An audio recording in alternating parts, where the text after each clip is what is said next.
Hi, I'm Majora T, and I'm here on TurboZone to review Song of the Deep. Ask me to describe this game in 2 words or less. It's deep.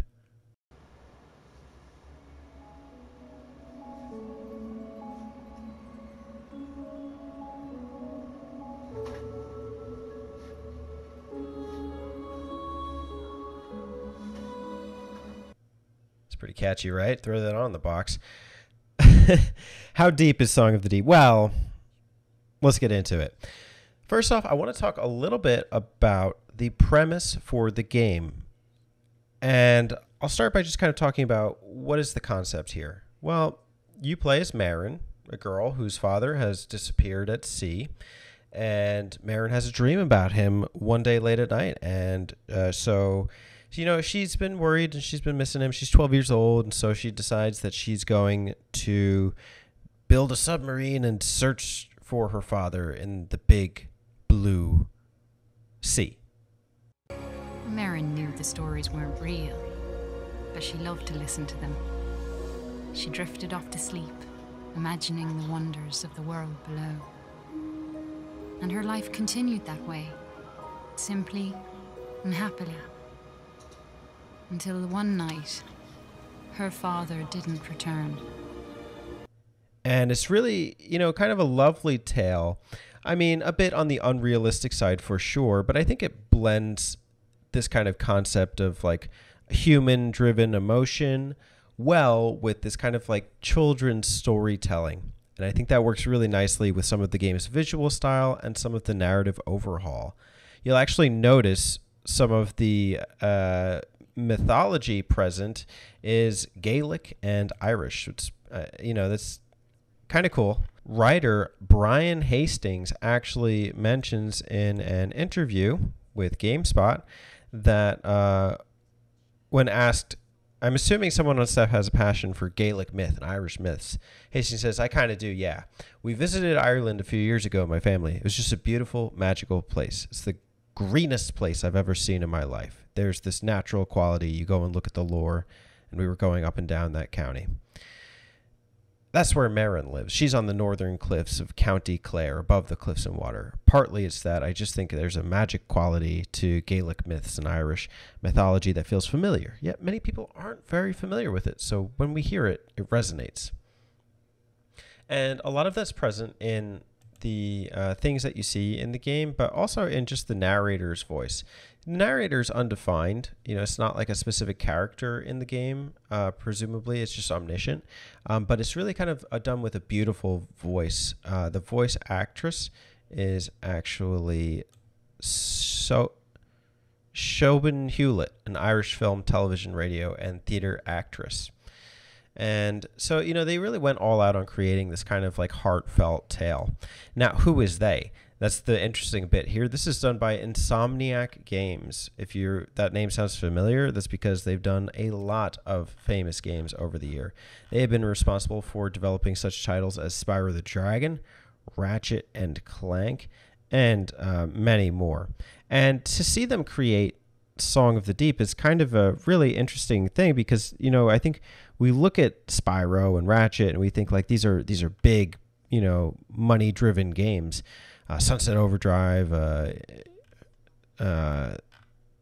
Spider-Man, they did Spider-Man. And so you see Song of the Deep and you're like, what is this, an indie game? Well, it's interesting because I've actually read that Insomniac is independent to some extent. This game is available on PS4, Xbox, and PC via Steam. But this is described by the creator of the game as a sort of passion project. When asked what was the impetus behind it, it was largely that the team of 15 people working on it were fans of Metroid games. The writer, Brian Hastings, says his favorite game at the time was Super Metroid. And so you'd see that leak very nicely into the formula for the game, which is self-described as Metroidvania. They use that as a marketing term, and I think it's one that is kind of generally accepted in the industry. But this is textbook definition Metroidvania. It has the adventure elements through these deep, environs in the ocean. If you scroll out on the map, it's huge, man. There's just so much to explore, but it doesn't feel too overwhelming. You can teleport at any time between locations. Areas are marked on your map where you need to go. There's a robust and unique item upgrade sequence. So, in the submarine as you're piloting, you get like a booster, you get a claw as your attack, and something you can use to like grab onto things. Think like hook shot from Zelda or something. And there's other unique sequences that will be very important to acquire and learn and understand in order to progress further through the game.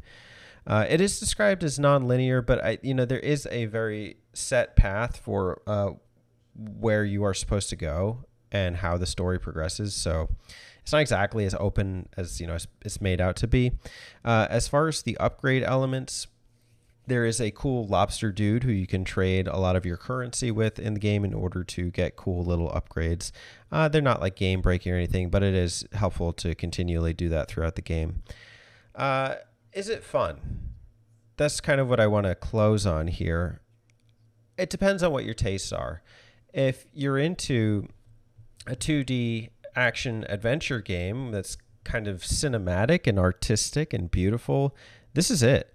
Like, I do think that it does hinge sometimes on maybe not like the most mature game or the most developed storyline, but I think it's charming. The creator of the game did a little interview where him and his daughter were talking about their inspiration for the characters and also the game itself. It's really worth a watch. So I'll have that linked in the video here. I did that when I was writing some books, and then I kind of thought of Marin and thinking of the story of it. It's fun. It's definitely because, Fiona is inspirational, and as I'm writing scenes and I'm thinking about, okay, what would Fiona do here? I'll bring home chapters of this is what happens in the story, and Fiona will tell me what she thinks. In fact, one of the ideas earlier on, we didn't have a mermaid in the story. She was like really insistent and fond. So they're Merrows, and Merrows are mythological mermaid creatures from Ireland, and so it's a Merrow in the game as opposed to a mermaid. And so I had to do a lot of research into Irish myths and like Irish writing and what would fit there. But beyond that, I think it's just really interesting how the developer made a setting that is usually so forbidden in video games, ocean and swimming and etc. It's typically perceived as not fun into something that really works very well. I think it's a very thoughtful game, and the experience is robust, and it's short and it's enjoyable. And I think there is a lot to explore in the deep of the Song of the Deep.